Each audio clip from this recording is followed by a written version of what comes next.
67 కోట్ల మంది వానరులు మహావీరులైనటువంటి వారు రామలక్ష్మణులతో కలిపి పడిపోయారు.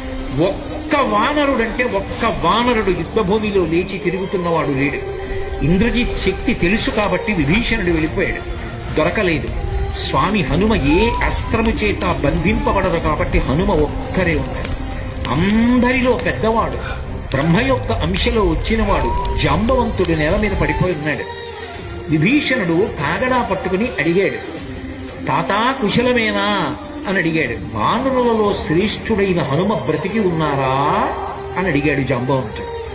విభీషణుడు అన్నాడు, తాత నువ్వు అడగవలసినది రామలక్ష్మణులు కుశలముగా ఉన్నారా అని అడగాలి. హనుమ కుశలముగా ఉన్నారా అని అడిగారేం తాత అని అడిగారు. మొత్తం వానరులు రామలక్ష్మణులతో కలిసి పడిపోయినా కూడా నష్టం లేదు. హనుమ ఒక్కరు బ్రతికి ఉంటే మళ్ళీ అందరూ బ్రతుకుతారు.